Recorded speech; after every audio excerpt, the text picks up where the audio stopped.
এ চান্দিনা রারির চরের বাবারা, চান্দিনা এলাকার কত মানুষ মারা যায়, মারা যাওয়ার সময় বিছানার মধ্যে প্রস্রাব পায়খানা করে দেয়, মারা যাওয়ার সময় জিহ্বায় কামড় দিয়ে মারা যায়, মারা যাওয়ার সময় নাকে মুখে দিয়ে রক্ত বের হয়ে মারা যায়। অনেক মানুষ মারা যায়, মারা যাওয়ার সময় চোখগুলা উল্টে দিয়ে মারা যায়। একবারও তো চিন্তা করলা না ও হুজুর, কেন মানুষ বিছানার মধ্যে প্রস্রাব পায়খানা করতে করতে মারা যায়? কেন মানুষ নাকে মুখে দিয়ে রক্ত বের করে দিয়ে মারা যায়? কেন মানুষের চোখগুলা উল্টে যায়? আল্লাহর হাবিব সাল্লাল্লাহু আলাইহি ওয়াসাল্লাম মসজিদে নববীর মিম্বরে দাঁড়ায়া দাঁড়ায়া নবীজির সম্মুখে 70 মতান্তরে 72 জন সাহাবায়ে কেরাম, যাদেরকে হাদিস শরীফের ভাষায় আহলে সুফফা বলা হয়, তারা আমার নবীজির সামনে দাঁড়ায়া দাঁড়ায়া কথাগুলো শ্রবণ করতেছে। নবী আমার কলেম, উম্মতের দলেরা শুনো, দুনিয়ার জমিনের মধ্যে যেই বান্দা বেঈমান, যেই বান্দা বেআমল, এই বান্দাগুলার রূহ যখন কবজ করা হবে, বান্দার রূহটা আজরাইলে কবজ করার আগে আমার আল্লাহ তাআলা বান্দার সামনে 2টা ফেরেশতা প্রেরণ করে। 2জন ফেরেশতার চোখগুলা নীল রঙের। ওই ফেরেশতাদের ভয়ঙ্কর চেহারা দেখা বান্দা ভয়ে বিছানার মধ্যে প্রস্রাব পায়খানা করে দেয়। হায়রে আমার চান্দিনার বাবারা, ভয়ে যখন বিছানার মধ্যে প্রস্রাব পায়খানা করে দেয়, তখন আজরাইল তার সামনে আসে। ওযু অবস্থায় ওই বান্দা আর ইন্তেকাল করতে পারে না। আজরাইল বান্দার সামনে আসার সাথে সাথে বান্দা তার জবান দিয়ে বোঝানোর চেষ্টা করে, আজরাইল এখন আমি মরার জন্য প্রস্তুত না, আমার আরেকটু সময় প্রদান করো, আমি যেন মরার জন্য প্রস্তুতি গ্রহণ করতে পারি। ওই সময় আজরাইলের সঙ্গে কথা বলার সময় বান্দার 2 চোয়ালের মাঝখানে বান্দার জিহ্বাটা কামড় পড়ে যায়। হায়রে মানুষ, বান্দা তার চোখ দিয়ে আজরাইলকে বোঝানোর চেষ্টা করে, কিন্তু বান্দা চোখ দিয়া বোঝাইতে পারে না। বান্দার চোখগুলো একবারে কপালের সাথে উঠে যায়, একবারে চোখগুলো উল্টে যায়। তখন আজরাইল যখন বান্দার বুকের মধ্যে থাবা দেয়, ওই সময় বান্দার বুকের মধ্যে থাবা দেওয়ার সাথে সাথে হযরত ইদ্রিস আলাইহিস সালাতু ওয়াস সালাম আজরাইলের থাবার ব্যাপারে বলতেছেন, দুনিয়ার জমিনের মধ্যে একজনের বুকের মধ্যে যদি সমস্ত পৃথিবীর বড় বড় পাহাড়গুলাই না চাপা দেওয়া হয়, ওই মানুষটা যত কষ্ট পাবে রে, ওই বেঈমান বেআমল বান্দাটা মরার সময় এত কষ্ট পাবে। আজরাইলের হাতটা রাইখা যখন বান্দার রূহটা কবজ করে নিয়ে যাবে, ওই রূহটা কবজ করার সময় একটা জীবিত বকরিকে লটকে দিয়া চামড়াটা টাইনা টাইনা ছিঁড়া ফেললে ওই বকরিটার যত কষ্ট হবে, একটা বেঈমান বেআমল বান্দার রূহ কবজ করার সময় বান্দার তত কষ্ট হবে। শুধু কষ্ট হবে না, ওই বান্দার রূহ নিয়ে যখন আজরাইল চলে যাবে, আজরাইল তার নাকের মধ্যে একটা রুমাল দ্বারা এভাবে আগরা রুমাল দ্বারা পাকড় করে রাখবে। আজরাইল বান্দার রূহ নিয়ে যখন প্রথম আসমানের দিকে যাবে, প্রথম আসমানের মধ্য থেকে অনেকগুলা ফেরেশতা বান্দার দিকে থুতু নিক্ষেপ করবে। আজরাইল বলবে, কিরে ফেরেশতার দল, এই বান্দার দিকে কেন থুতু নিক্ষেপ করো? বলে, বান্দা নামাজ না পড়তে পড়তে, বান্দা দুনিয়াতে গুনার কাজ করতে করতে বান্দার রূহটা একটা দুর্গন্ধযুক্ত রূহ হয়ে গেছে। এ মুসলমান, আপনি নামাজ পড়েন না, আপনার আল্লাহ দুনিয়াতে একবার ওইসা বলে নাই যে নামাজ পড়ো, কিন্তু মনে রাখবেন মারা যাওয়ার সময় আপনার রূহটা দুর্গন্ধযুক্ত রূহ হয়ে যাবে। আপনি আল্লাহর ইবাদত করেন না, গুনাহ করতে করতে আপনার অভ্যাসে পরিণত হয়ে গেছে। আপনারে কেউ একবারও বলবে না বান্দা গুনাহ করো কেন, কিন্তু ইন্তেকাল করার পরে আপনার রূহটা একটা দুর্গন্ধযুক্ত রূহ হয়ে যাবে। ওই বান্দার রূহ যখন প্রথম আসমানে যাবে, ওই ফেরেশতারা বলবে, আজরাইল তুমি কেন তোমার নাকের মধ্যে রুমাল দ্বারা ধরে রেখেছো? বলে, তোমরা কেন বান্দারে থুতু নিক্ষেপ করো? বলে, থুতু নিক্ষেপ করার কারণ হইল একটা, বান্দা বেআমল হওয়ার কারণে বান্দার শরীর থেকে দুর্গন্ধ বের হয়, বান্দার রূহ থেকে দুর্গন্ধ বের হয়। ও বান্দার দলেরা, আমরা জানি কবরে 3টা প্রশ্ন, কবরে 3টা প্রশ্ন, কিন্তু না, বেঈমান বেআমল বান্দাটা কবরে যাওয়ার পর আমার আল্লাহ তাআলা ওই বান্দাটারে সর্বনিম্ন 3000 বছর জাহান্নামের আগুনে জ্বালাইব। সওয়ালের জবাব তো দুনিয়ার কোনো সাধারণ মানুষের জন্য না, সওয়ালের জবাব পরিপক্ক ঈমানওয়ালা আমলওয়ালা ব্যক্তির জন্য। ওই কবরে যাওয়ার পরে 3000 বছর জাহান্নামের আগুনে জ্বালাইবো। ওই জাহান্নামের আগুনের রং একটা না রে, হাদিস শরীফ পড়া দেখলাম জাহান্নামের আগুনের রং হবে 3টা। লাল রঙের জাহান্নামের আগুনের মধ্যে বান্দারে 1000 বছর জ্বালায়া এবার বান্দারে আগুনের রংটারে সাদা বানিয়ে দিব। ওই সাদা রঙের আগুনটার মধ্যে আরো 1000 বছর বান্দারে জ্বালাইবো। ওই বান্দারে আরো 1000 বছর জ্বালানোর পরে আগুনের রংটারে কালা বানিয়ে দিব। এবার কালো রঙের আগুনের মধ্যে জ্বালানোর পরে বান্দারে 3000 বছর পরে তাকাসুর নামক একটা জায়গাতে দাঁড় করাইব। আর বলবে বান্দা 3000 বছর পরে তোমার সুযোগ দেওয়া হয়েছে। বান্দা কি বলবা বলো? আপনারা আমারে যদি দুনিয়াতে কোনো অন্যায়ের জন্য শাসন করা হয় 3 ঘন্টা না 3 মিনিট যদি কেউ আপনারে আমারে মারে, আমি আমার চুরি করলে চুরির সাক্ষী প্রদান করব, আমার অন্যায়ের কথা সাক্ষী প্রদান করব। কিন্তু 3000 বছর পরে বান্দারে যখন আঘাত করার পর তাকাসুর নামক জায়গাতে দাঁড় করাবে, বান্দা তখন সেই কথা সাক্ষী দিবে না যে আমারে মাফ করে দাও। বান্দা বলবে না আমারে ক্ষমা করে দাও। বান্দা বলবে পানি পানি পানি বলে 3 বার চিৎকার করবে। বান্দা 3 বার চিৎকার করার পর বান্দাকে কি পানি দেওয়া হবে না? নবীজি সাহাবায়ে কেরাম কান্দে, ইয়া রাসূলুল্লাহ ওই সময় কি বান্দাকে পানি দেওয়া হবে? আমার নবী বলে হ্যাঁ, কিন্তু দুনিয়ার পানি যেমন পানি এমন পানি দেওয়া হবে না। মায়ার নবী গো, কেমন পানি দেওয়া হবে আপনি নবী বলেন না। আমার নবী বলে উম্মত ওই পানি অন্যান্য জাহান্নামীদেরকে আগুনের মধ্যে জ্বালায়া পুড়ায়া যেই রক্ত পুষগুলো একসাথে হইছে ওই রক্ত পুষগুলা বান্দাকে দেওয়া হবে আহরণ করার জন্য।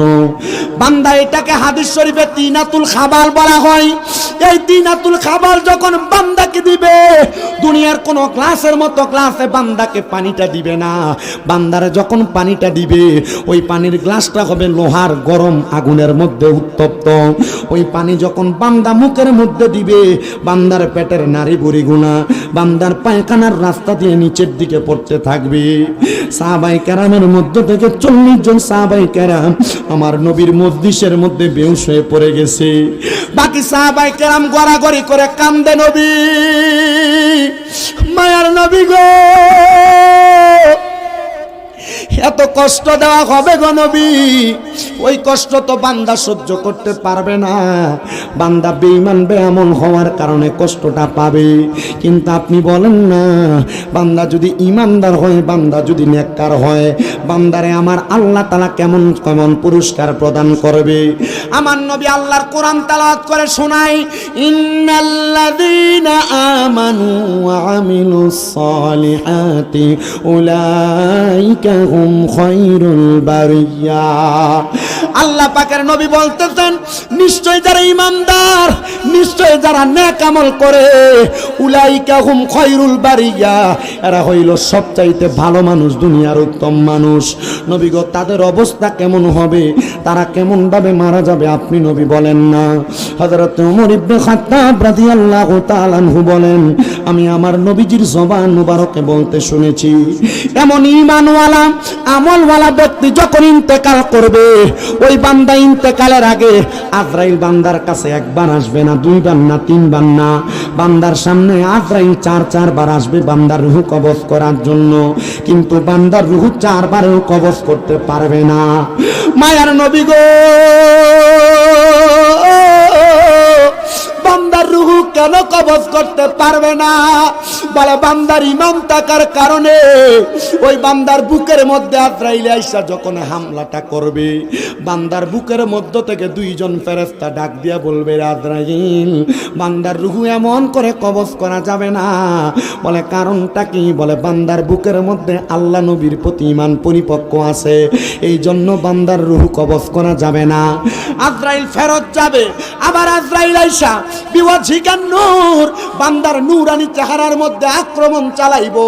বান্দার কপালের মধ্য থেকে দুইজন ফেরেশতা ডাক দিয়া বলবে, রে আজরাইল, বান্দার রূহ কপাল দিয়ে বের করা যাবে না। বলে কেন? কেন কপাল দিয়ে বের করা যাবে না? বলে বান্দাই কপাল দ্বারা আমার আল্লাহর কুদরতি কদমের মধ্যে সাজদা দিয়েছে, বান্দার কপাল দিয়ে রূহ কবজ করতে পারবা না। বলে কেন রূহ কবজ করতে পারবো না?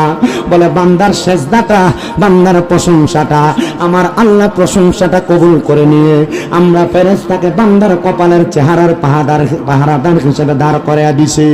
এবার আজরাইল আবার ফিরা যাইয়া আবার বান্দার সামনে আসবে, বান্দার ডান দিক দিয়ে হামলা করবে।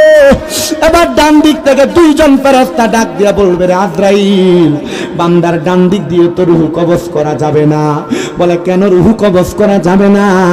বলে বান্দার ডান দিকে তার মা বাবার খেদমত অবাঞ্ছিত নাই, বান্দার মা বাবার খেদমত বান্দার ডান দিকে দাঁড়িয়ে আছে, এই জন্য বান্দার ডান দিক দিয়ে রূহ কবজ করা যাবে না। আজরাইলে ফিরত যায়া আবার আইসা বান্দার বাম দিকে হামলা করবে। বান্দার বাম দিকে হামলা করার সাথে সাথে বাম দিক থেকে জবাব দিবে, রে আজরাইল, বান্দার বাম দিক দিয়ে রূহ কবজ করা যাবে না। বলে কেন?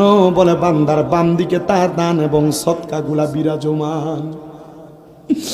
বান্দার যখন 4 বার হামলা করার পর আজরাইল রূহ কবজ করতে পারবে না। এবার আজরাইল বলবে, আল্লাহ, বান্দার রূহ কেমন করে কবজ করব? বলে যেই বান্দা ইমানদার, যেই বান্দা আমলওয়ালা, এই বান্দা কালেমা পড়ে দুনিয়া থেকে ইন্তেকাল করবে। বান্দা তো এমন স্বাভাবিকভাবে ইন্তেকাল করবে না, বান্দা কিছুক্ষণ পর জবান দ্বারা কালেমা পড়বে। তখন বান্দার জবান দিয়ে কালেমা পড়ার সময় যেভাবে বাতাসটা বের হবে, তখন তুমি বান্দার রূহটা কবজ করবা। হায়রে আমার মুসলমানের দল, ওই সময় বান্দা যখন চক্ষুটা মেলবে, বান্দা চোখটা মেইলা যখন কালেমার ধ্বনি তার জবান দিয়ে বের হবে, বান্দার হায়াত শেষ, বান্দার রূহ আজরাইলে কবজ করে নিয়ে যাবে। ইয়া রাসূলুল্লাহ, নবী, বেঈমান বেআমল বান্দা তো কষ্ট পাইছে চামড়া চিরার মতো, কিন্তু ইমানদার বান্দাকে এমন কষ্ট পাবে না। বলে না না না, ছোট একটা বাচ্চা যদি দুধের জন্য কান্না করে, তার মা তার মাথার মধ্যে হাত বুলিয়ে দিলে ওই বাচ্চাটা যেমন ভাবে আরামসে ঘুমায়া যায়, ঠিক এমন ভাবে ইমানদার ঘুমায়া যাবে। ইমানদার মৌতের কষ্ট টের পাবে না। মায়ার নবী গো, কেন কেন আপনি নবী বলেন না কেন টের পাবে না? বলে বান্দা দুনিয়ার জমিনের মধ্যে ইমানের দৌলতে ধনী হইয়া, আমলের দৌলতে ধনী হইয়া কবরের সামানগুলা রেডি করে রাখছে। আমার নবী বলে শুধু তাই নয়, ওই বান্দার রূহ কবজ করার পরে ওই বান্দার রূহটা আজরাইলকে ডাক দিয়ে বলবে, আজরাইল, আমারে কেন তুমি এত আস্তে আস্তে নিয়ে যাও? তুমি আমারে আরো তাড়াতাড়ি নিয়ে যাও না। এবার আজরাইল বলবে কেন? বলে বান্দা তুমি যদি জানতারে আজরাইল, আমার জন্য আল্লাহ তাআলা কত সুসজ্জিত জান্নাত রেডি করে রাখছে, তাহলে তুমি আমারে এত আস্তে আস্তে নিয়ে যাইতা না, আরো তাড়াতাড়ি জান্নাতের দিকে নিয়ে যাইতা। আমার নবীর উম্মতের দল ওই বান্দারে নিয়ে যখন আজরাইলে প্রথম আসমানের সামনে যাবে, প্রথম আসমানের মধ্যে ফেরেশতারা দাঁড়ায় দাঁড়ায় বলবে, আহলান ওয়া সাহালান মারহাবান দুয়ুফুল্লাহ দুয়ুফুর রহমান, আল্লাহর মেহমান স্বাগতম স্বাগতম। ইমানদার বান্দারে স্বাগতম জানায় আজরাইল ফেরেশতা সহ রিসিভ করে নিয়ে যাবে। কিন্তু ওই বান্দাটার সামনে আজরাইল প্রশ্ন করবে, রে ফেরেশতার দল, তোমরা না বেঈমান বান্দারে থুতু নিক্ষেপ করেছো, কিন্তু ইমানদার বান্দারে দি তোমরা স্বাগতম জানাও। বলে হ্যাঁ, ইমানদার বান্দার ইমানের দৌলতের কারণে বান্দারে আমরা স্বাগতম জানাই কবরে রিসিভ করে নিয়ে যাব, প্রথম আসমানে রিসিভ করে নিয়ে যাব। এবার ইমানদার বান্দার রূহটা যখন নিয়ে যাবে, নিয়ে যাওয়ার পর ইমানদারের রূহটাকে কোনো জায়গায় রাখা যাবে না, জান্নাতের স্বর্ণ রূপার পেয়ালা নিয়ে ইমানদারের রূহটা ধরে রাখবে। কিন্তু ইমানদারের রূহটা স্বর্ণরূপার পেয়ালার মধ্যে থাকবে না। যখন ইমানদারের রূহটা কোনো জায়গায় থাকবে না, যে হযরতে আজরাইল আলাইহিস সালাতু ওয়াস সালাম আল্লাহর কাছে ফরিয়াদ করবে, আল্লাহ বান্দার রূহ তো কোনো জায়গায় থাকে না, বান্দার রূহ কি করব? তখন আমার আল্লাহ তাআলা আয়াত তেলাওয়াত করে বান্দার শোনায়া দিবে, আজরাইল ফেরেশতারে শোনায়া দিবে। তুমি কি স্মরণ করো না সেই আয়াতের কথা? ওয়ালা তাকুলু লিমান ইউকতালু ফি সাবিলিল্লাহি আমওয়াত বাল আহইয়াউ ওয়ালাকিন লা তাশউরুন। যারা মুমিন, যারা দুনিয়া থেকে আল্লাহর রাস্তার মধ্যে চলে যায়, তারা তো মরে না, বাল আহইয়াউন, তারা জিন্দা, ওয়ালাকিন লা তাশউরুন। এদেরকে যারা মরা বলে তারা নির্বোধ, তারা বোকা, তারা বোঝে না। যারে আজরাইল ফেরেশতা বান্দারে আবার বান্দার দেহের মধ্যে রূহটা ফিরিয়ে দে, হায়রে ওই বান্দার তখন জানাজার নামাজ শেষ, কাফন দাফন শেষ, বান্দার মধ্যে রূহটা ফিরিয়ে দেওয়া হবে। বান্দার রূহ যখন ফিরিয়ে দেওয়া হবে, ওই বান্দাটার রূহটা ফিরিয়ে দেওয়ার পর জানেননি ইমানদার বান্দার কবরের অবস্থা কেমন হবে? দুনিয়ার মানুষ দেখবে ওই বান্দাকে মাটির কবরের মধ্যে শোয়া দিছে, কিন্তু না না না, ওই বান্দারে যখন কবরে নামাইব, ওই বান্দার কবরের মধ্যে তিনজন রহমতের ফেরেশতা জান্নাতের বিছানা বান্দার কবরের মধ্যে বিছিয়ে দিব। শুধু তাই নয়, ওই কবরে দুইজন ফেরেশতা আগমন করবে রে, মুনকার নাকির। ওই মুনকার নাকির ফেরেশতা যখন আগমন করবে, আগমন করার সাথে সাথে বান্দার কবরে যায় সওয়ালের জবাব জিজ্ঞাসা করবে না। বলে কেন? বান্দা ইমানদার হওয়ার কারণে বান্দার চেহারার মধ্যে ইমানের নূর থাকবে। ফেরেশতারা বান্দারে দেখে দেখে বলবে, এটাই তো ইমানদার, সওয়ালের জবাব লাগবে না। ইমানদার বান্দা আয় আয় আয়, ফাদাখালাল জান্নাহ, বান্দা জান্নাতে প্রবেশ করো। জোরে জোরে বলেন সুবহানাল্লাহ। আমি আপনাদের জ্ঞাতার্থে বলতে চাই বাবারাম, ওই বান্দাকে কবরে যাওয়ার পর সওয়াল জবাব না, শুধু এলাকার মানুষ যখন মারা যায়, মারা যাওয়ার সময় মানুষটাকে কবরে বিসমিল্লাহি ওয়া আলা মিল্লাতি রাসূলিল্লাহ বলে শোয়া, বান্দার কবরে বাঁশগুলা চাটাইগুলা দেওয়ার পর মিনহা খলাকনাকুম ওয়া ফিহা নুঈদুকুম ওয়া মিনহা নুখরিজুকুম তারাতান উখরা বলে বান্দার কবরের মধ্যে মাটিগুলা দেওয়া হয়। আমি জানতে চাই ওই কবরের মধ্যে কোনো আলোক সজ্জা দেওয়া হয়? কিন্তু যদি বান্দা মুমিন হয়, বান্দা 5 ওয়াক্ত নামাজের ওযু করার কারণে, বান্দার ওযুর পানিগুলা বান্দার এই মুখ থেকে পড়ার কারণে বান্দার চেহারাটা এমন আলোক উজ্জ্বল হয়ে যাবে, তখন বান্দা ওই আলোক উজ্জ্বল চেহারাটা নিয়া যখন কবরে যাবে, বান্দার চেহারার ইমানের নূরের কারণে বান্দার কবরটা বড় সুন্দর হয়ে যাবে। আরে আমার বাবা, শুধু কবর নুরানি তো হবে না, ওই বান্দাটাকে সেখান থেকে যখন কবর থেকে হাসরের ময়দানে উপস্থিত করা হবে, ওই বান্দার জন্য আমার আল্লাহ তাআলা রাসূলে কিবরিয়ার লেওয়ায়ে হামদের পতাকার নিচে জায়গা করে দিবে। ওই বান্দা কবরে যাওয়ার পর বান্দারে কি নেয়ামত দেওয়া হবে? ওই যে সাহাবায়ে কেরাম কান্না করতে করতে বলে, ইয়া রাসূলুল্লাহ, আপনি বলেন না কোন নেয়ামতটা প্রদান করা হবে? আমার নবী বলতেছে, আল্লাহ পাকের কোরআনুল কারীম তেলাওয়াত করে, জাযাউহুম ইনদা রাব্বিহিম জান্নাতু আদনিন তাজরি মিন তাহতিহাল আনহার। আমার আল্লাহ তাআলা এমন একটা পুরস্কার বান্দাকে দিবে, ওই পুরস্কারটার নাম হলো জান্নাতুল আদন। ওই জান্নাতুল আদন দেখতে কেমন জানেন নি রে মুসলমানেরা? ওই জান্নাতুল আদন এত সুন্দর, তাজরি মিন তাহতিহাল আনহার, ওই জান্নাতের নিচে দিয়ে একটা নহর প্রবাহিত হয়ে যায়। ওই নহরের মধ্যে দুনিয়ার পানির মতো এক প্রকারের পানি থাকে না, ওই জান্নাতের নহরের ভিতরে পানি থাকে 4 প্রকারের। ওই নহরটার নাম, এই মাসটা এখন শুরু হয়ে গেছে শাবান মাস, আগে যেই মাসটা বিদায় নিয়েছে আজকে সন্ধ্যাবেলার আগে, ওই মাসটার নাম হলো রজব মাস। ওই জান্নাতের নদীটা, ওই নদীটার নাম হলো রজাবা নদী। ওই রজব নদীর মধ্যে 1 প্রকার না, 2 প্রকার না, আমার আল্লাহ তাআলা 4 প্রকারের পানি প্রবাহিত করবেন। ওই 1 প্রকারের পানি হলো ইন্না আ'তাইনা কাল কাউসারের পানি। ওই কাউসারের পানি কাকে পান করানো হবে? যেই বান্দা 7 পাক পাক্কা ঈমান নিয়া কবরে যায় ওই বান্দাকে কাউসারের পানি পান করানো হবে। 2 নাম্বার পানি হলো শারাবান তাহুরা। ওই শারাবান তাহুরা পানি কাকে পান করানো হবে জানো? দুনিয়ার জমিনের মধ্যে যেই ব্যক্তি কোনোদিন নেশা করে নাই ওই ব্যক্তিকে শারাবান তাহুরা পানি পান করানো হবে। কিন্তু বাংলাদেশে এমন একটা অবস্থা, নেশাখোরের জ্বালায় মানুষের কলগুলা বাহিরে থাকে না, নেশাখোরের জ্বালায় ডেকডেকসিও বাহিরে রাখা যায় না, নেশাখোরের জ্বালায় সংসার করা অশান্তিকর হয়ে যায়। কারণ কোনো জায়গায় কোনো কিছু রাখলে নেশাখোর এগুলা চুরি করে নিয়ে যায়। কারণ যখন নেশাটা করতে পারে না তার মাথায় বেড়া উঠতে জায়গা, কথা কন্যা ঠিক কিনা? আপনার কষ্ট হইতেছে? আচ্ছা কোন তো আবু সুফিয়ান আল কাদির হুজুরের লগে বয়ে রেখে ওয়াজ করার মতো যোগ্যতা কি আমার হইছে? আমার আইনা বয়া দিছে বিজাদরির বান চিত্তে ধরে টান। আমি তাজুল ইসলাম ভাইরে কইছি তাহির হুজুরের পরে যে আমারে দিতাছেন কামটা কি তৈব কত তাবারুক আছে না? না আপনার কি তাবারুক লেগে বসে? বলেন ঈমানের জন্য, বলেন কিসের জন্য? নেক আমলের জন্য। কয়টা কারণের জন্য বসছেন? আল্লাহ কবুল করুক, জোরে কোন আমিন কোন।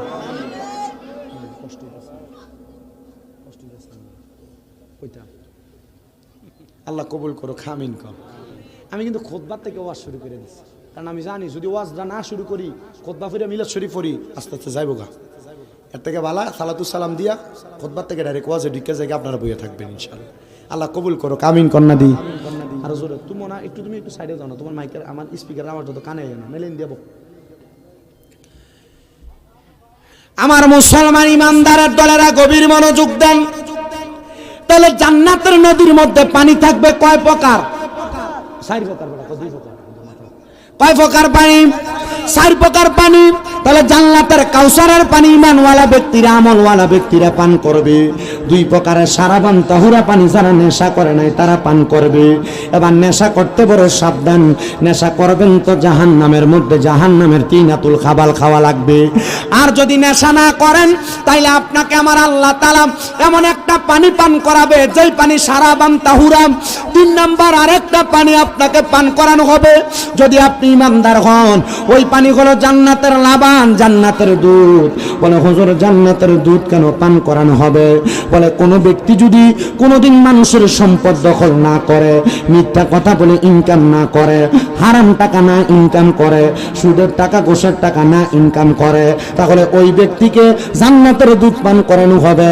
এবার আপনারা বলেন মিশা কথা কইয়া ব্যবসা করুন না, মানুষের ওজনে কন্ডইন না, মানুষের জমি দখল করুন না, আবার সুদ খাইয়া ঘুষ খাইয়া ও লম্বা লম্বা কথা কয় এমন সিটারও বাংলাদেশে আছে না নাই?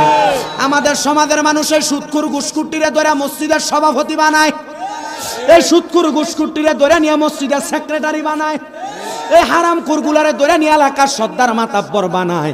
এটা খারাপ কথা না, বাজে কথা না, এটাই সত্য। আমার নবী কই উম্মতের দলেরা যখন দেখবে এমন নিকৃষ্ট নিকৃষ্ট ব্যক্তিগুলা সমাজের নেতৃত্ব প্রদান করে, তখনই মনে করবা তোমাদেরকে আল্লাহ তাআলার আযাব গজব পাকড়াও করবে। বলো হুজুর কেমনে বুঝতাম আল্লাহ তাআলার আযাব গজব পাকড়াও করবে? নবী আমার কই উম্মত হযরত আলী ইবনে আবি তালিব রাদিয়াল্লাহু তাআলা আনহু হাদিস বর্ণনা করেন। তিনি বলেন আমি আমার রাসূল পাকের জবান মুবারকের মধ্যে বলতে শুনলাম, আমার নবী বলেছেন যখন দেখবা আমার উম্মতের মধ্যে 15টা কাজ হইতেছে তখন মনে করবা আমার উম্মতের আযাব গজব পাকড়াও করবে। নবী গো 15টা কাজ কি? আমার নবী কয় 1 নাম্বার, মানুষ দুনিয়ার জমিনের মধ্যে গনিমতের মালকে নিজের মাল মনে করবে, গনিমতের মালের যোগ বর্তমানে নাই বিদায়টা রাখলাম। কিন্তু 2 নাম্বার আমানতের খেয়ানত করবে। কেউ আপনার কাছে 1000 টাকা রাখছে কিন্তু আপনি 1000 টাকার নোটটা তারে ফেরত দেন নাই, 500 টাকা 2টা দিয়েছেন, তার টাকা নিজের মনে করে খরচ করেছেন। আবার অনেক মসজিদের সেক্রেটারি মানে ক্যাশিয়ারের ব্যাপারে খবর পাওয়া যায় তারা মসজিদের টাকা দিয়ে নিজে বাজার করে খায়। আপনারা কোন এমন সিটার মার্কা সেক্রেটারিও সোনার বাংলায় আছে না? না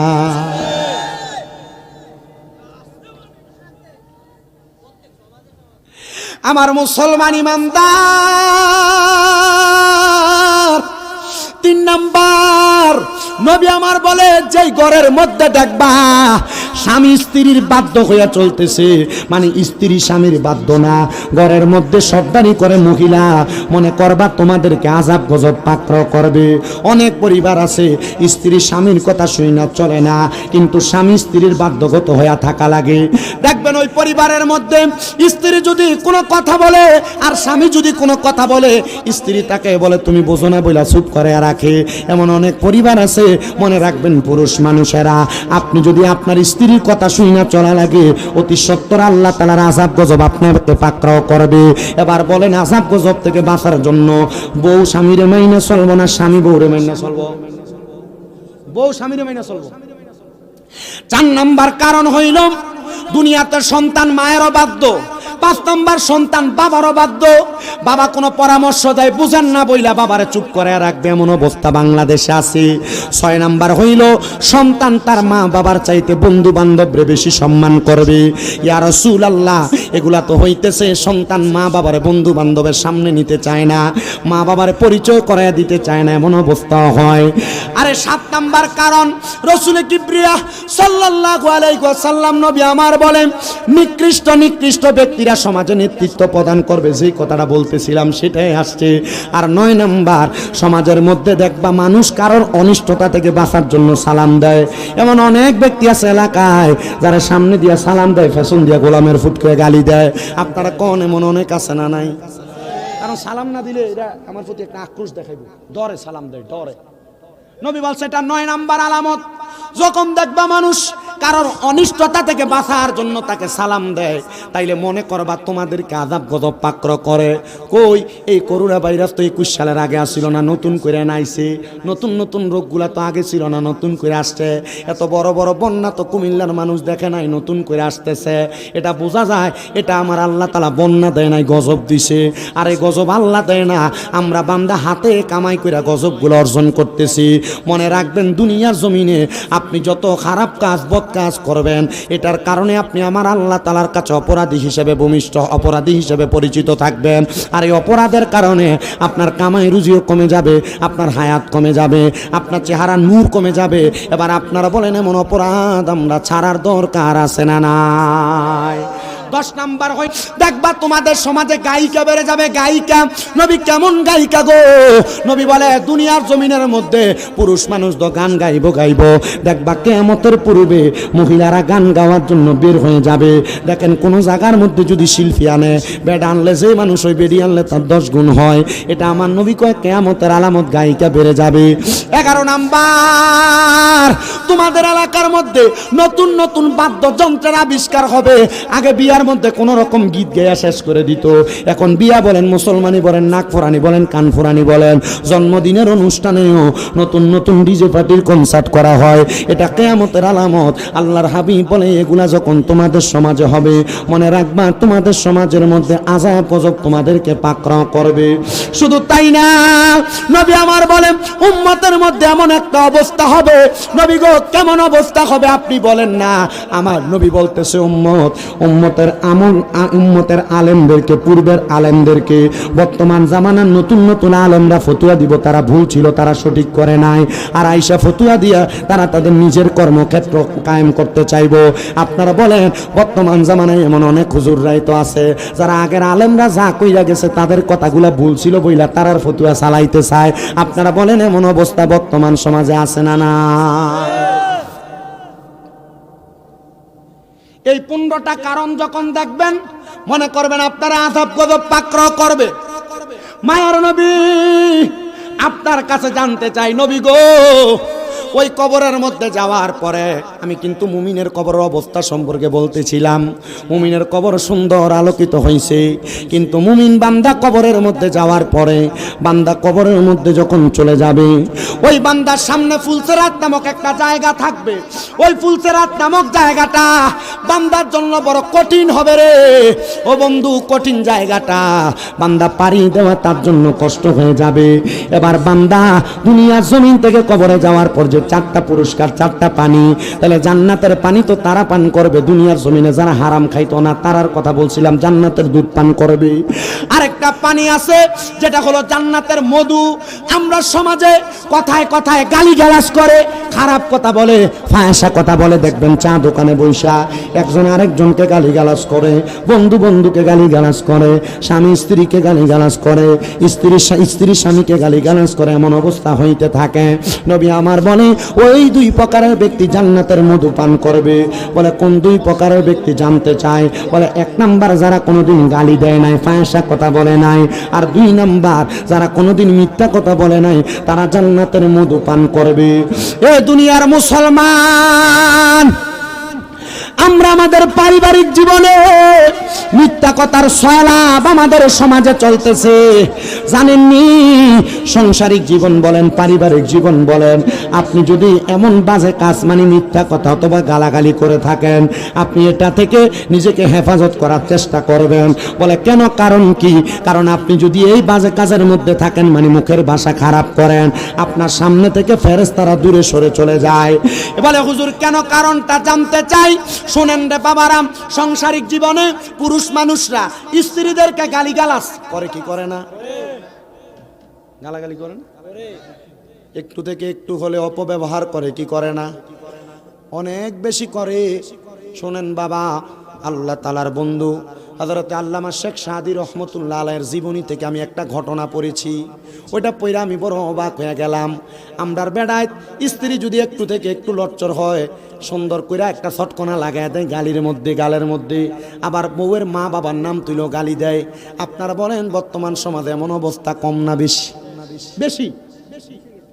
শুধু অল্প সময় আপনারা অপেক্ষা করেন, আমি আপনাদেরকে বয়ানটা শ্রবণ করানোর চেষ্টা করি। আল্লামা শেখ সাদী রহমতুল্লাহ আলাইহি জবরদস্ত আলেম, উনি ওনার ছাত্রদেরকে সুন্দরভাবে পড়ান। একদিন শুক্রবার, একদিন শনিবার দিন ওনার একজন ছাত্র আল্লামা শেখ সাদী রহমতুল্লাহ আলাইহির কাছে আসছেন, হুজুর আমি এই পড়াটা বুঝি না, আপনি আমারে বোঝায়া দেন।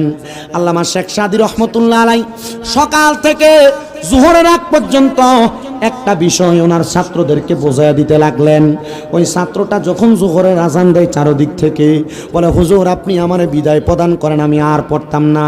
বলে পড়া শেষ বাবা, জোহরের ওয়াক্ত হয়ে গেছে, একটু খাবার নি খাইয়া যাইতে পারো, একটু বসন, আমি দেখি কি ইন্তেজাম আয়োজন হয়েছে। আল্লামা শেখ সাদী পেছনে গেলেন, স্ত্রীকে দেখলেন চাউলগুলা পাতিলের মধ্যে নিয়ে ফালাইয়া রাখছেন, আবার তাকায় দেখলেন তরকারিগুলা পাতিলের মধ্যে নিয়ে রাইখা দিছেন। এখন না মানুষ সিলভারের ডেকচির মধ্যে রান্না করে, আগে মানুষ রান্না করতেন মাটির পাতিলার মধ্যে। আল্লামা শেখ সাদী রহমতুল্লাহ আলাইহি বলতেছেন, আমি দেখলাম আমার স্ত্রী ড্যাগের মধ্যে চাউলগুলা নিয়ে পানি দিয়া রাখছেন এবং তরকারিগুলা নিয়ে পানি দিয়া রাখছেন। আমি জিজ্ঞাসা করলাম খানা কি এখনো রেডি হয় নাই? আমার স্ত্রী বলেছেন লাকড়ির যোগান তো দেয় নাই, কেমনে আমি খাবার রেডি করব? আল্লামা শেখ সাদী বলেন, আমি ধমক দিলাম। আমার স্ত্রী আমার ধমক শুই না, কারণ লাকড়ি আমি জোগাড় করে দেই নাই। দুষ্ট আমার স্ত্রী রাগান্বিত হইয়া ওনার তরকারির পাতিলিয়াটা আল্লামা শেখ সাদীর মাথার মধ্যে এমন ভাবে ফেক্কা মারছে, মারার সাথে সাথে ডেকটা ভাঙ্গা আল্লামা শেখ সাদীর কাঁধের মধ্যে ডেকের কাঁচাটা লাগিয়ে গেছে গা। মালা দিলে যেমন অবস্থা হয়, আল্লামা শেখ সাদীর গলার মধ্যে এই ডেকের কাঁচাটা লাগিয়ে গেছে। আচ্ছা আমরার বেড়ায় যদি হয় এখন যে অবস্থা, যদি বউ ডেক মারা দূরের কথা, শুধু একবার গোলামের ফুট কইছে, বেডির অবস্থা ভালো থাকবো? আল্লামা শেখ সাদী চাইলে ওনার স্ত্রীকে একটা চর মারতে পারতেন, মারেন নাই। আল্লামা শেখ সাদী চাইলে এই স্ত্রী ত্যাগ করতে পারেন, তিনি ত্যাগ করেন নাই। ভালো আলেম চাইলে আরেকটা বিবাহ করতে পারতেন, তিনি করেন নাই।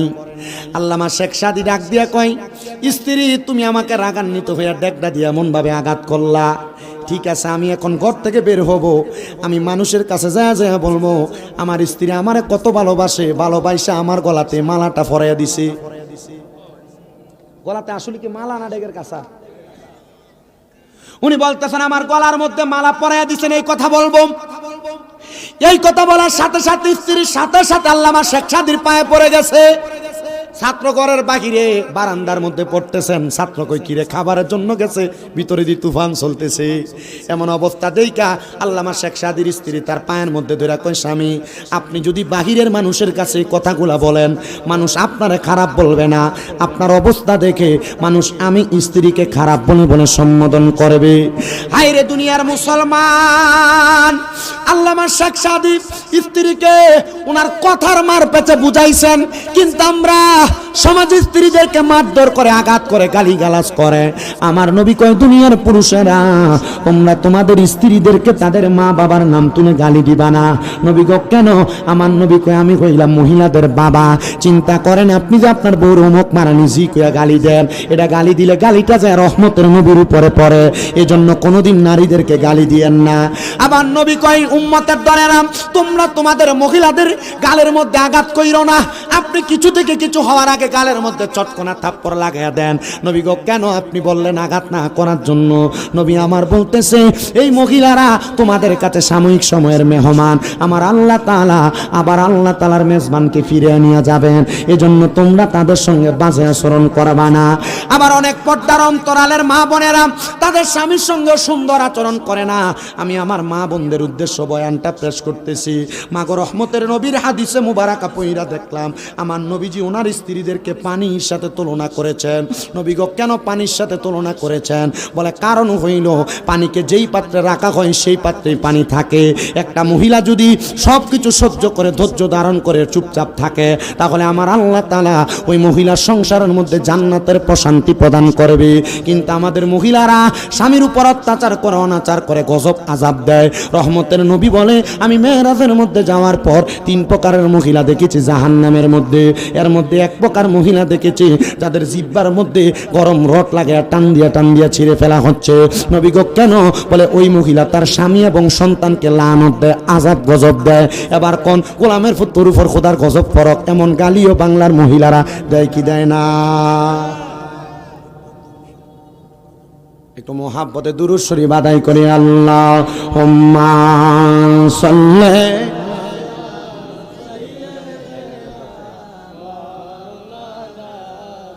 মুহাম্মাদ ওয়া আলা আলি সাইয়্যিদিনা। আপনারা কি দুরূদ শরীফ পড়তে কষ্ট হইতেছে? রাহমাতুল্লিল আলামিন নবী বলেছেন, আমার উম্মতের মধ্যে সবচাইতে বখিল, সবচাইতে কিফটা ওই উম্মত যার সামনে আমি নবীজি দুরূদ শরীফ পড়া হইল সে তার জবানকে বোবার মতো করে রাখে। আপনাদের কাছে আবদার, মুহাব্বতে দুরূদ শরীফ পড়েন। রহমতের নবীজির ঘোষণা, দুনিয়াতে যেই উম্মত আমি নবীর প্রতি যত বেশি দুরূদ শরীফ আদায় করবে, জান্নাতের মধ্যে ওই উম্মত আমি নবীর তত কাছাকাছি থাকবে। আমরা নবীর কাছাকাছি থাকতে চাই কিনা? তো আসতে কইলেন আপনারা, নবীর কাছাকাছি থাকতে চাই কিনা? তাহলে যেই ব্যক্তি যত বেশি দুরূদ পড়বে জান্নাতে নবীর তত কাছে থাকবে। তো মুহাব্বতে দুরূদ শরীফ পড়েন আল্লাহুম্মা সাল্লি। হুজুর আসবে, হাজত আছে, সাইরা আসবে। মুহাম্মাদ ওয়া আলা আলি।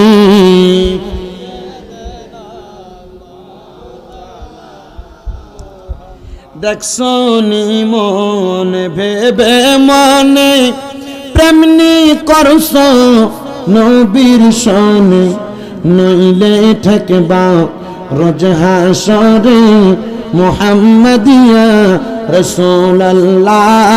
আল্লাহুম্মা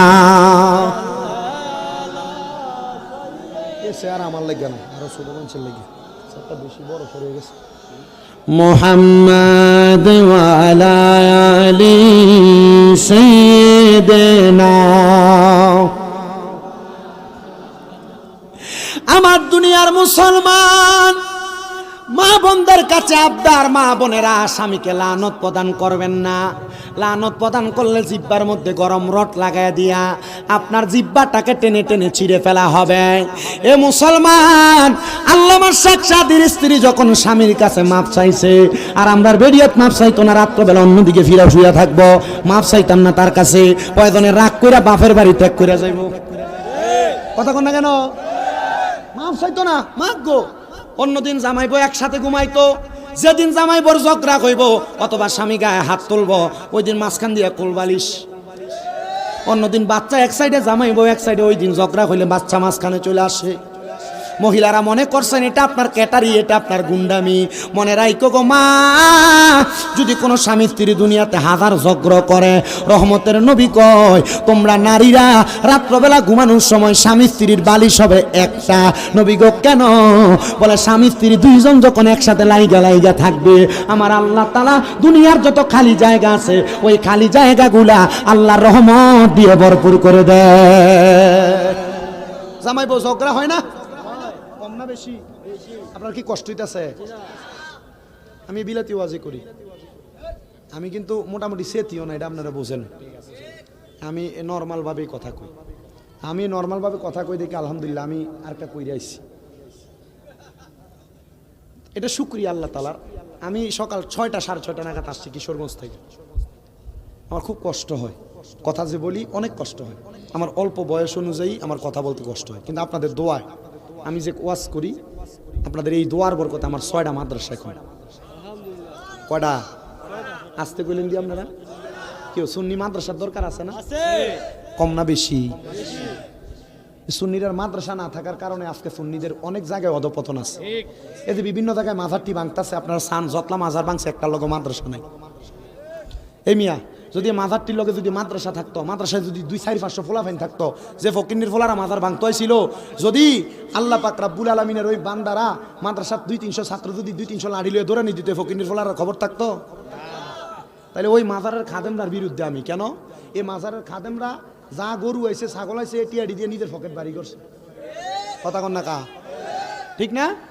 যদি মাদ্রাসা করতো, মাদ্রাসার যদি 4-500 পোলাপান থাকতো, এই পোলাপান যদি দৌড়ানি দিত, মাজার ভাঙা সাহস ছিল কোনো ফকিন্নির ফোলার? তাহলে দোষ কি মাজারওয়ালার না মাজারের খাদেমরার? এই খাদেমরারে প্রতিহত করেন আপনারা, আছে না? যখন মাজারটি ভাঙতেছে তখন আমি মাজার ভাঙার পক্ষে আছিলাম। হ্যাঁ হুজুর, কি মাজার ভাঙার পক্ষে? আপনারা শুননি? হ্যাঁ আমি শুননি, কিন্তু আমি ওই মাজার ভাঙার পক্ষে আছিলাম। আমি কইছি শুধু মাজার যে ভাঙতেছ ইচ্ছা মতো ভাঙো, কিন্তু এরা যে মাজার ভাঙছে উপরে ইটটি শুধু ভাঙছে। আমি কইছিলাম তলাটা পর্যন্ত খুইরা দেখ, আল্লাহর ওলিরা যদি সত্য হয় ওই জায়গায় জিন্দা আছে। কথা কোন ঠিক কিনা? আমি আল্লাহকে পক্ষে আছিলাম। আর এই জন্য চাইয়া দেখেন, যেই মাজারের আন্ডারে মাদ্রাসা আছে, কই রেজবে দরবারে মাদ্রাসা আছে না? ভাঙে না কা? হড়াই লেবু কথা কনে। শাহফুর দরবার মাদ্রাসা আছে না? ভাঙে না কা? শাহ আব্দুল্লাহ গাজীপুরি দরবারের পাশে মাদ্রাসা আছে না?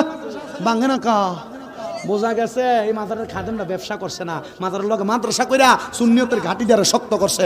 আপনারা আমার লাগে দোয়া করেন। আপনাদের দোয়ায় কুমিল্লা শহরে চকবাজার নূরপুর চমনিতে তাহফিজুল কোরআন ইন্টারন্যাশনাল হিফজ মাদ্রাসা, এই মাদ্রাসা সহ মহিলা মাদ্রাসা, পুরুষ মাদ্রাসা সহ মোট 6টা মাদ্রাসা। আর 6টা মাদ্রাসা 1170 জন ফোলাফাইন। আর শামিমরা 1170 জন ফোলাফাইন লইয়া কুমিল্লা বিশ্ব রোডে নামলে গোড়া হয়ে যাইব, গোড়া। আমরা ফোলাফাইন লইয়া নাইমা আমরা দেশের অরাজকতা তৈরি করি না। আমরা আহলে সুন্নাত ওয়াল জামাতের মানুষ, শান্তি প্রতিষ্ঠার মানুষ, ঠিক না? আমরা ফোলাফাইন দিয়ে যুদ্ধ করাই না, ফোলাইন দিয়ে বিখ্যাত এটা করাই হই না, এটা বাদ দাও। আল্লাহ বোঝার তৌফিক দাও। ফোলাফাইনের মা বাবা আমার কাছে দিল টিয়া দিয়ে ফরাইতে, আমি এই ফোলার নামাই দিছি মাদ্রাসার লাগিয়া। এতিমখানার কথা বাদ দাও, এটির কথা বাদ দাও। এটি দাসদার খুশি মুশকিল। লা ইউকাল্লিফুল্লাহু নাফসান ইল্লা উসাহা। আল্লাহ কারো সাধ্যের বাহিরে কোনো কিছু চাপাইয়া দেয় না। এরা ভিক্ষা করতে পারবো, এর লাগে আল্লাহ এরারে তৌফিক দিছে, ওই জায়গায় দিছে। সুন্নি ফোলাফাইন হাঁটতো না, লেগে দিছে না। আমি যখন মাদ্রাসায় পড়ছি, লজিং ছিলাম, লজিং। আমি যখন ছোট কারিয়ানা মাদ্রাসায় পড়ি তখনও লজিং ছিলাম। যে ঘরে খাইতাম আমার আত্মীয় হয়, মানা করে দিছে। মানা করার পর 2 বেলা খানা খাইছি না। আমার হুজুরে আমার দিকে তাকায়, কিতারে তোর মুখটা তো হোঁড়া দেয়া যা। আমি কইলাম হুজুর আমি যেন খাইতাম আমার না করে দিছে। কত না আত্মীয়? আমি কইলাম হুজুর আত্মীয় খাওয়াইছে না। হুজুর অসুবিধা নাই, আমার ভাতটি অর্ধেক করে খা। তো হুজুরের ভাতে, হুজুর মুরব্বী মানুষ ছিল, ভাত একবার জাউয়ের মতো আর ডাল দিত, ডাল দিয়ে কোনো রকম খাইতো, বাড়ি বাঘ মারা। ওই হুজুরে আমারে কইছে খায়ালা, আল্লাহ উত্তম ব্যবস্থা করে দিব। তখন আমি আমার চোখের পানিটি ফরছে আর খাবারটা খাইছি। ঠিকই আসরের নামাজের সময় এক লোক আইয়া কইতেছে যে হুজুর একটা ফুলা দেন না, আমার নাতিটারে ফরাইতো। আল্লাহ রহমতে 3 বেলা না 4 বেলা খানা খাওয়াইছে আমার। ওই লোকটা মারা গেছে, দোয়া করবেন তার জন্য। 4 বেলা খানা খাওয়াইছে। আমি আল্লাহর কাছে কইছি, আল্লাহ এই কষ্টর পরিশ্রমের পড়ালেখা আমার এটা একবার নির্দ্বিধা একবার বৃথা চলে যাবে যদি আমি দুনিয়াতে কিছু না করতে পারি। আল্লাহ আপনি আমার দিয়ে কিছু করান। আল্লাহ করাইছেন মাদ্রাসা। আমার জীবনের সবচেয়ে বড় একটা স্বপ্ন, সুন্নি একটা বড় কমপ্লেক্স আমি নিজে করতাম। যেটাতে একবার বড় মাদ্রাসা, বড় একটা দর্শে নিজামি থাকবে, যেটাতে মহিলা শাখা থাকবে আলাদা, যেটাতে একটা বড় মসজিদ থাকবে, এমন একটা করতাম। আমার বড় স্বপ্ন, কিন্তু জানি না জীবনে ইনকাম করে করতে পারবো নি। আপনারা শুধু দোয়া করবেন আল্লাহ আমার করার জন্য তৌফিকটা দেয়। দোয়া করছেন না আপনারা? আর শামিমরা জানা বড় বড় কয়েকটা আলেম তৈরি হইতে এমন দরকার না? বড় আলেম থাকলে পৃথিবীর মানুষ শান্তি এবং প্রশান্তির পয়গাম কোরআন সুন্নাহর কথাগুলো শুনতে পারবে। আল্লাহ বোঝার তৌফিক দান করুন, পরে না আমিন। আর মোহাব্বতে কন না আমিন। তাহলে দুরূদ শরীফের আওয়াজ দেখে আসতে হইব না, জোরে মোহাব্বতে দুরূদ শরীফ পড়েন। আল্লাহুম্মা সাল্লি আলা, মুখ লাগাইলে জোরে হয় আওয়াজ, দূরে থাকলে আওয়াজ না।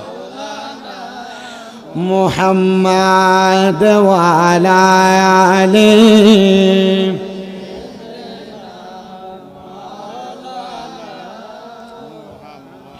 এ মুসলমান, স্ত্রীরা ঘরের মধ্যে এমন অত্যাচার অনাচার করে, ঝগড়া করলে রাত্রবেলা বিছানা আলাদা করে ফেলে। আমি সেই কথার মধ্যে আপনাদের কাছে বয়ানটা করতেছিলাম। আমি মা বোনদের উদ্দেশ্যে সোশ্যাল মিডিয়ার মাধ্যমে বলতে চাই, কখনো স্বামী থেকে আলাদা হইবেন না। অনেক মহিলারা দুনিয়ার জমিনের মধ্যে স্বামীর প্রতি অনাচার করে স্বামীর সাথে রাত্রিও যাপন করে না, স্বামীর সাথে ঝগড়া হওয়ার কারণে। মনে রাখবেন, আপনারা আপনাদের স্ত্রীদেরকে জানিয়ে দিবেন, যদি কোনো স্বামী তার স্ত্রীটাকে রাত্রবেলা রাত্রি যাপন করার জন্য অথবা ফিজিক্যাল রিলেশনের জন্য ডাক দেয়, আর ওই স্ত্রী যদি তার স্বামীর ডাকের মধ্যে সাড়া না দেয়, তাহলে আল্লাহর আযাবের ফেরেশতারা ওই মহিলাকে সারা রাত্রি পর্যন্ত আযাব গজব দিতে থাকে। এই জন্য আপনার এই কথাগুলো আপনাদের স্ত্রীদেরকে জানান করে দিবেন। আল্লামা শেখ সাদী রহমাতুল্লাহ আলাইহি বলে, আমার স্ত্রী আমার কাছে ক্ষমা প্রার্থনা করেছে। দুনিয়ার মানুষের দলেরা, তোমরা তোমাদের স্ত্রীদেরকে ক্ষমা প্রার্থনা করার কথা বলো।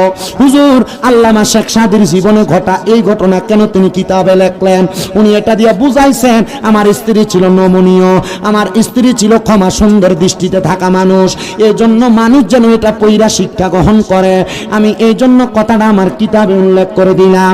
আল্লামা শেখ সাদী ছাত্রের সামনে যায় না, ছাত্র খাবার খাওয়ার জন্য রেডি হয়ে আছেন। উনি বলেন, আমি পেছনের দরজা দিয়ে জঙ্গলার মধ্যে যাইয়া লাকড়ি কুড়ানোর জন্য যখন প্রবেশ করলাম, আমি লাকড়ি নেওয়ার জন্য গাছের আগার মধ্যে উঠছি। লাকড়ি ভাঙতে ভাঙতে লাকড়ি নিচে ফালাইলাম। এমন টাইমে একটা ভাগ আইসা আল্লামা শেখ সাদীকে খাওয়ার জন্য নিচে দাঁড়ায় আছে। ওই ভাগটা আড়ালে লুকানো।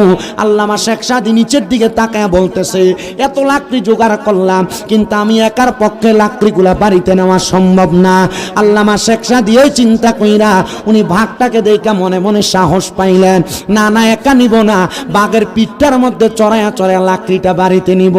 আপনারা বলেন, এই ভাগকে কন্ট্রোল করার ক্ষমতা আল্লাহর ওলিদেরকে দিয়েছেন একজন, তিনি কে? আল্লামা শেখ সাদী নাইমা ভাগরে ডাকা, সামনে আসেন, লাকড়িগুলা বুঝাই করে নিয়ে যাই। লাকড়িগুলা বুঝাই করছেন, বুঝাই করে বাড়িতে নিয়ে লাকড়িগুলা পেছনে রাইকা সামনে আসছেন, ছাত্রের সঙ্গে কথা বলবেন।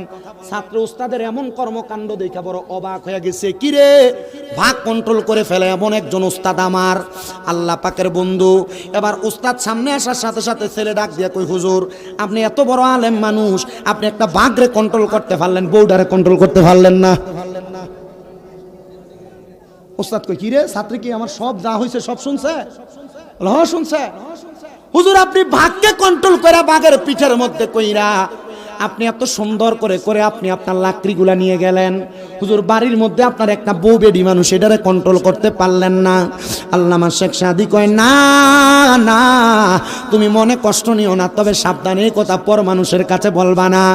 ওই ছাত্র ডাক দিয়ে কয়, হুজুর আপনার এলেমের জোর আছে, আপনার এলেমের পাওয়ার আছে, আপনি চাইলে তো আরেকটা বিবাহ করতে পারেন, আপনি চাইলে তো আরেকটা স্ত্রী গ্রহণ করতে পারেন। আল্লামা শেখ সাদী জবাব দেয়, 3 শয়তান ফালতে পারি না, তুমি আবার আরো 2 শয়তানের দায়িত্ব নিতে বলো, কারণটা কি? ছাত্র থ হয়ে গেলেন, হুজুর কি বলেন 3 শয়তান পালতে পারেন না, আবার 2 সন্তানের দায়িত্ব নেবেন মানে 5 শয়তান, হুজুর এটার কারণটা কি বলেন না? বলে শোনো, আল্লাহ তাআলা একজন পুরুষকে ধোঁকা দেওয়ার জন্য একটা শয়তান তার সাথে দিছে, কিন্তু একজন নারীকে ধোঁকা দেওয়ার জন্য 2টা শয়তান নারীর সাথে নিযুক্ত করেছেন। এখন যদি আমি আরেকটা বিবাহ করি তাহলে আমার ওই স্ত্রীর সাথে তো আরো 2টা শয়তান নিযুক্ত হবে, ঘরের একটারই কন্ট্রোল করতে পারতেছি না, তাহলে আরেকটা স্ত্রী গ্রহণ কইরা আমি কেমনে কন্ট্রোল করব, তুমি আমারে বলো না। বলে হুজুর না না না, তাহলে লাগবে না হুজুর, এখানেই যথেষ্ট। আলহামদুলিল্লাহ। মনে রাখবেন, স্ত্রী মানুষ, এদেরকে আল্লাহ তাআলা আদম আলাইহিস সালাতু ওয়াস সালামের বাম পাজরের বাঁকা হাত দিয়ে তৈরি করেছে। আপনি যদি সোজা বলেন এরা বাঁকা বসবে, আপনি বাঁকা বললে এরা সোজা বলবে। এই জন্য আপনি যতটুকু সম্ভব আপনার স্ত্রীকে সুন্দর সুন্দর শব্দ দ্বারা সমর্থন করে বোঝানোর চেষ্টা করবেন। কখনো আপনার সংসারের মধ্যে অশান্তি হবে না, কারণ রহমতের নবীর ঘোষণা, একজন স্ত্রী যদি কুফুমিলা যদি সংসারে সুন্দরভাবে চলাফেরা করে তাহলে সংসারটা সুন্দর জান্নাতের বাগান হয়। কিন্তু স্ত্রী যদি সংসারের মধ্যে কুফু না মিলে আসে, অশান্তি তৈরি করে, তাহলে দেখবা ওই সংসারটা জাহান্নামের চাইতে নিকৃষ্ট হয়ে গেছে। বলে হুজুর কেন? হ্যাঁ রে মুসলমান, শুইনা রাখো, ঘরের বউ যদি বালা হয় সংসার জান্নাতের মতো আরাম, কিন্তু ঘরের বউ যদি অশান্তি করে এর চাইতে বড় অশান্তি আর বাংলাদেশে না। এটার 1 নাম্বার কারণ যৌতুক। ঠিক আইতো না একটার মুহে দিও, কারণ চিন্তা করে আমার ফুতের যৌতুক লই আর পরে বিদেশ ছাড়া, চিন্তা করে আমার ফুতের বিয়া করামু তো যৌতুকটা লইয়া এরপর একটা মিশুক কিনা দিমু, ফলা মাশাআল্লাহ সুন্দর চলবো। চিন্তা করে আমার ফুলারে বিয়া করাইয়া একটা মোটরসাইকেল লইয়া দিমু, তখন আর আপনি আপনার ফুতের বিয়া করান না, বিয়া দেন।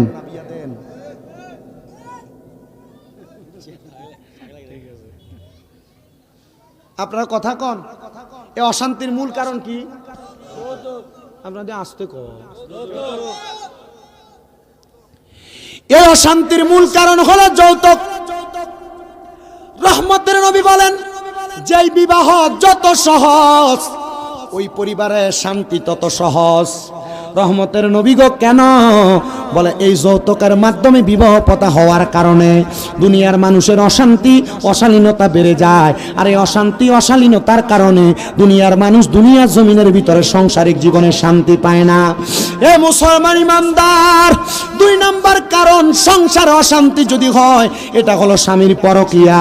আপনি দুনিয়ার জমিনে আপনার স্ত্রী থাকার সত্ত্বেও আপনি আপনার স্ত্রীর সামনে মিথ্যা কথা বলেন, আপনি আপনার স্ত্রীর সামনে অন্য কোনো নারীর প্রশংসা করেন, এটা করার কারণে আপনার স্ত্রী আপনার সংসারের মধ্যে অশান্তি করবে। মহিলারা এমনি অশান্তি করে না, 3 কারণে একটা মহিলা পরিবারের মধ্যে অশান্তি তৈরি করে। নবী গো কোন 3 কারণে অশান্তি তৈরি করে? আমার নবী বলে 1 নাম্বার, মহিলার স্বামী যদি নেশা করে, অনেক বেড়া মানুষ সিগারেট খেয়ে বাড়িতে যায়, তখন স্ত্রী তার সঙ্গে সুন্দর ব্যবহার করে না, কারণ তার মুখের মধ্যে থেকে দুর্গন্ধ ঘুয়ের চাইতে বেশি।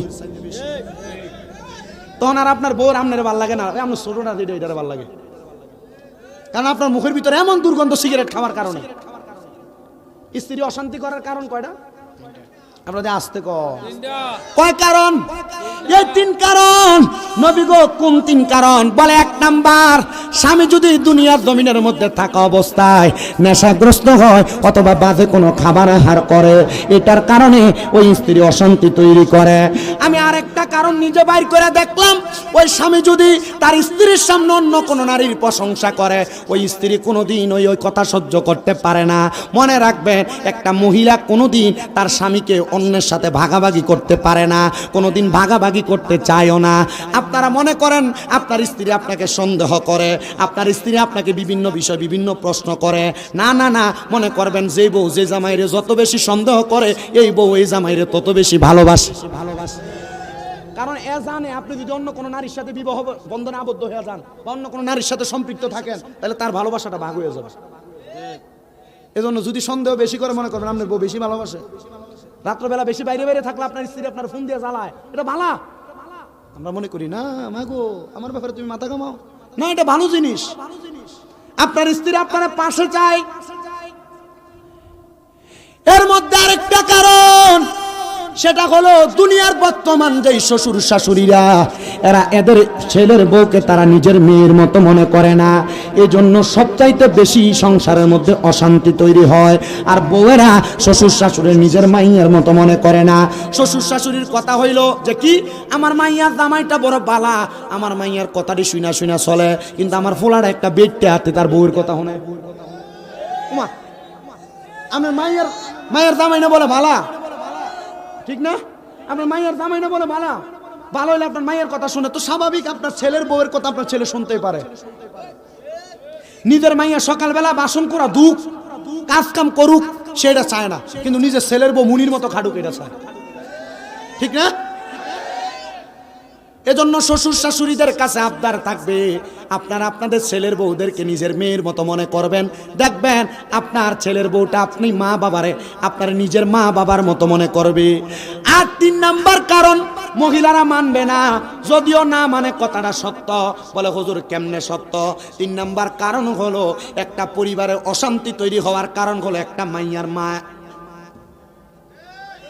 কেমন কানে কানে কইয়া দেয়, জিগো তো জামাই যা কামাই করে তুই একটু খোঁজ খবর লস না, তার মা বাপের সব টিয়া পয়সা দিয়ালা, তোর একটা ভবিষ্যৎ আছে। এ কানে তুলা দিল। এবার আপনি কামাই করে আসলে বাড়িতে আপনার প্রত্যেক ওয়াক্তে জিগা তুমি কত টাকা কামাই করছো, কই তোমার টিয়াটা কই দাও না। এ যখন কোন মহিলা তার স্বামীর কামাই রুজিতে ইন্টারফেয়ার করে, এই ইন্টারফেয়ারটা করার কারণে স্বামী অশান্তি তৈরি করে। মা গো তোমার কাছে আমার আবদার হইল, তোমার স্বামী যা ইনকাম করুক আর না করুক তুমি এটার ব্যাপারে মাথা ঘামাইও না, দেখবা তোমার স্বামী তোমার 3 দায়িত্ব পালন করে কিনা। 1 নাম্বার শারীরিক, 2 নাম্বার তোমার মানসিক, 3 নাম্বার তোমার সংসারের ভরণ পোষণ দেয় কিনা। যদি দেখো এই 3 দায়িত্বটা পালন করে তাহলে তোমার স্বামীর ব্যাপারে তুমি আর কোনো মাথা ঘামাইবা না। কিন্তু বর্তমান সমাজের মহিলারা এই ব্যাপারে বড় সতর্ক। ও মা, যদি জান্নাতের মধ্যে যাইতে চাও মনে রাখবা গো মা, তোমাদের জন্য 4টা কাজ আল্লাহর নবী বলে দিয়ে গিয়েছেন। নবী আমার বলতেছে নারীরা জান্নাতে যাওয়ার জন্য 4 কাজই নারীদের জন্য যথেষ্ট। নবী গো কোন 4 কাজ? বলে 1 নাম্বার নারীরা যদি 5 ওয়াক্ত নামাজ পড়ে, 2 নাম্বার যদি পর্দা করে, 3 নাম্বার যদি রোজা রাখে, আর 4 নাম্বার যদি নিজের লজ্জাস্থানের হেফাজত করে, তাহলে ওই নারীর জান্নাতে যাওয়া কেউ আটকে রাখতে পারবে না। আমার মুসলমান ইমামদার, আপনাদের কাছে আমি বলক রাজ্যের একজন বাদশা যার নাম হযরতে আহমদ খুনজুম রাহমাতুল্লাহ আলাইহি, আমি ওনার একটা ছোট্ট ওয়াকিয়া বলে আমার বয়ানটা শেষ করব। আপনারা যদি কষ্ট করে বসেন আমি আমার বয়ানটা টানতে চাই। আপনারা বলেন 10টা মিনিট সময় আর আমারে দিতে রাজি আছেন? অসুবিধা নাই তো আপনারা? হযরতে আহমদ খুনজুম রাহমাতুল্লাহ আলাইহি উনি বলেন আমি তখনও বিবাহ করি নাই, আমার বয়স 28 বছর বয়স। আমি আমার আল্লাহ তাআলার ইবাদত করি।